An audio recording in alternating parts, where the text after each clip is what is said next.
I am Ada Egbufor. I am a life coach. I help people discover their life purpose, help them get focused. If you think about it, all there really is life. Please do not forget to subscribe Ada Egbufor TV.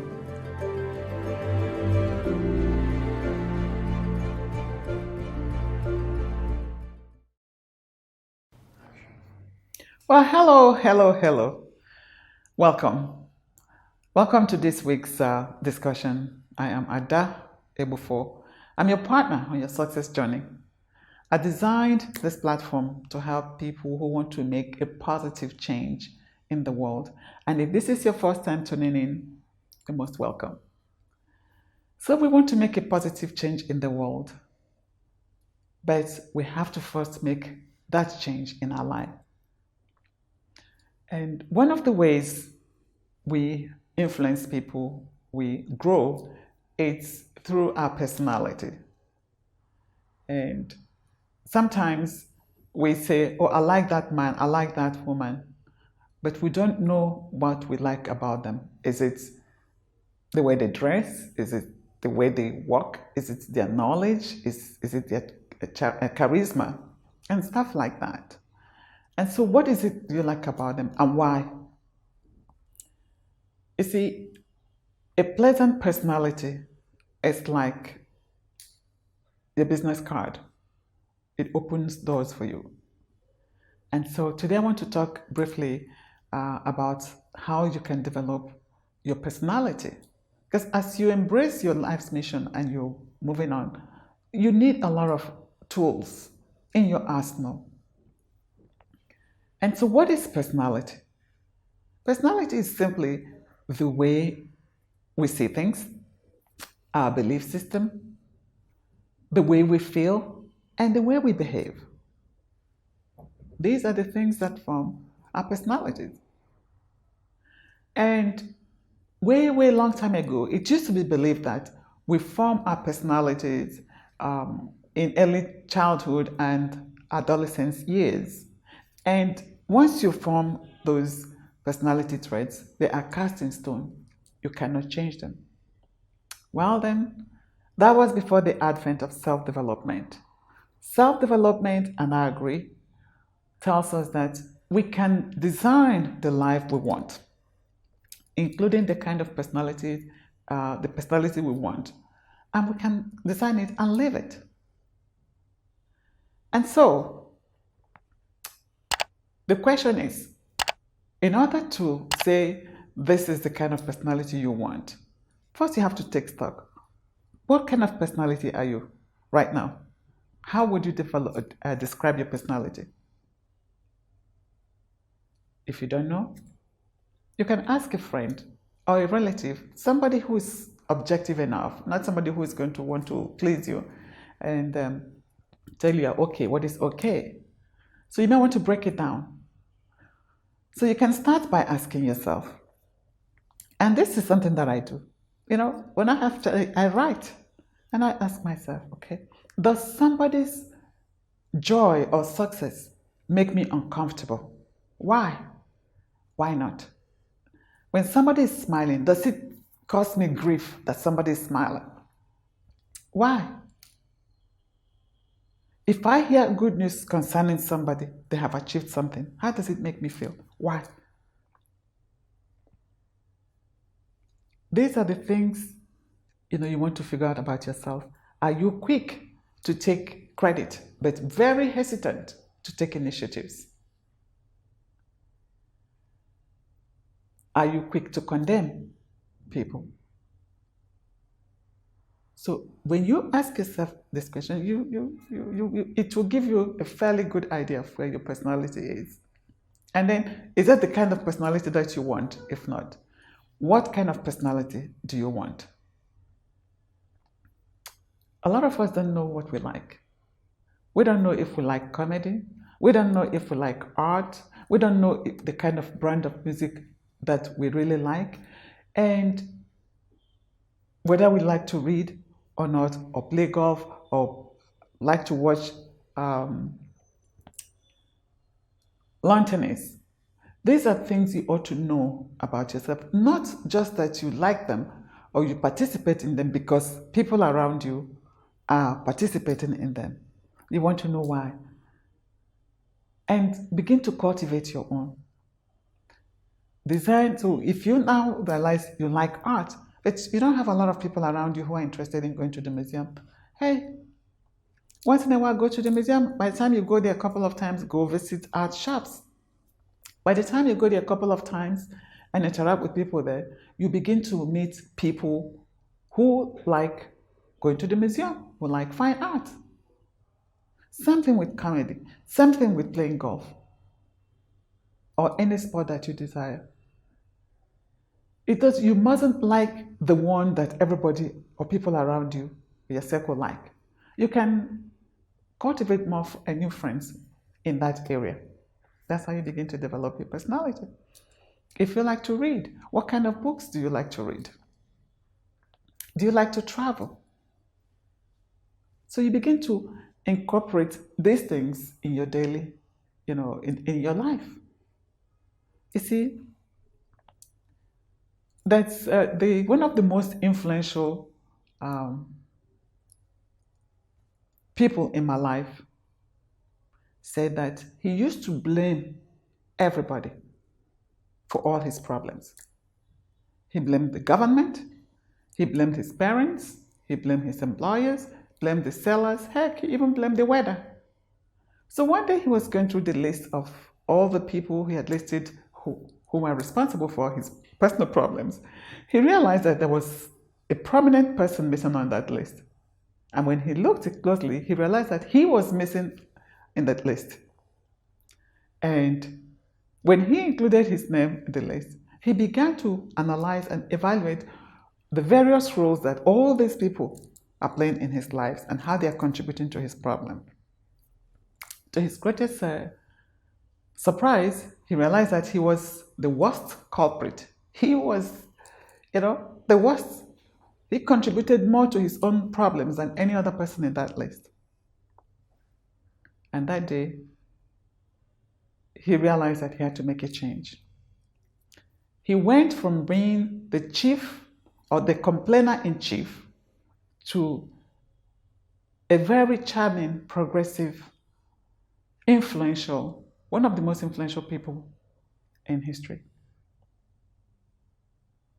He decided, he left a legacy, a very powerful legacy that's benefited people like us who never met him.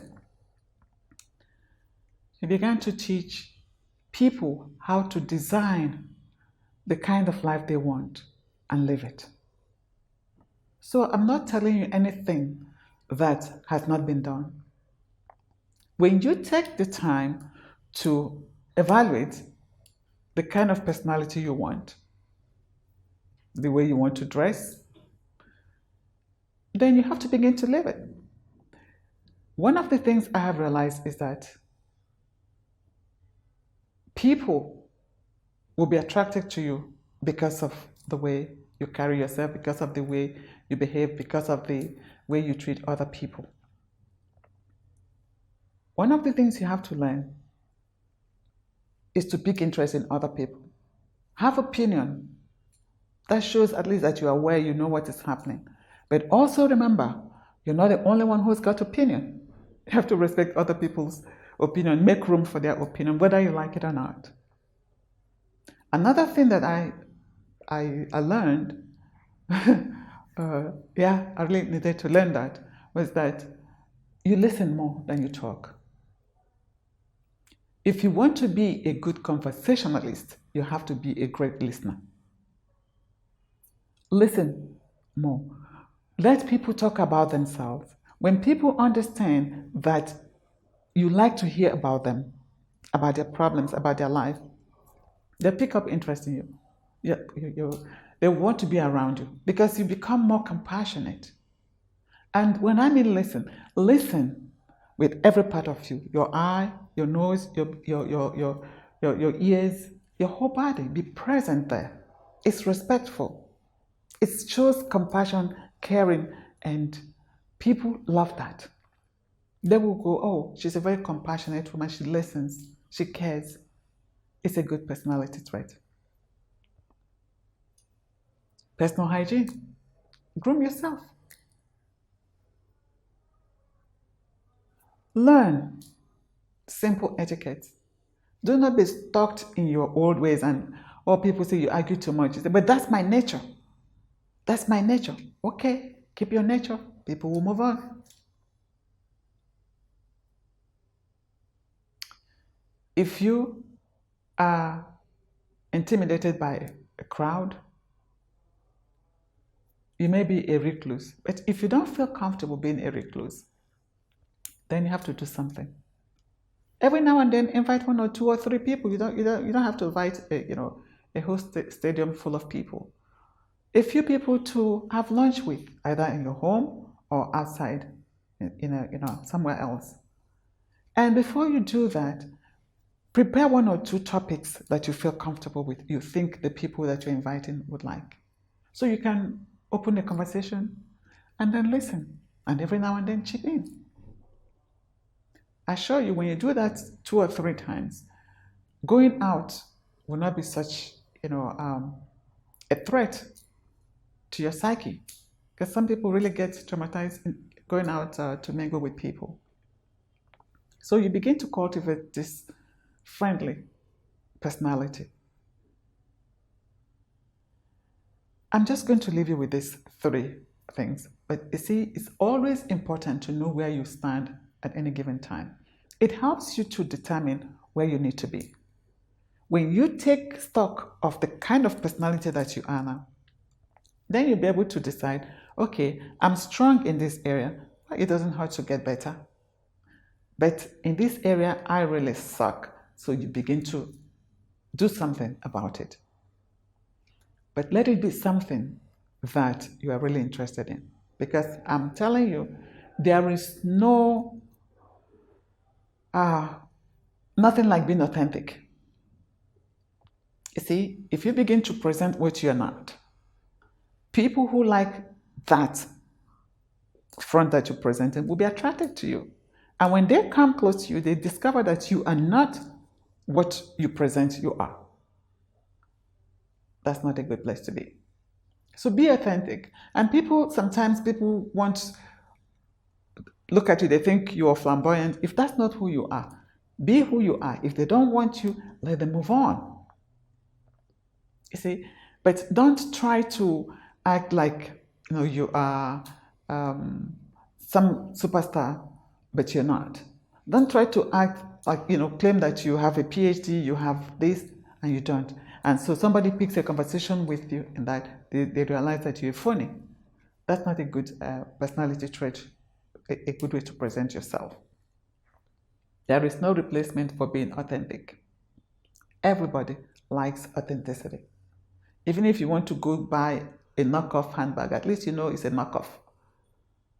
But don't present it to be the real thing. Nobody likes that.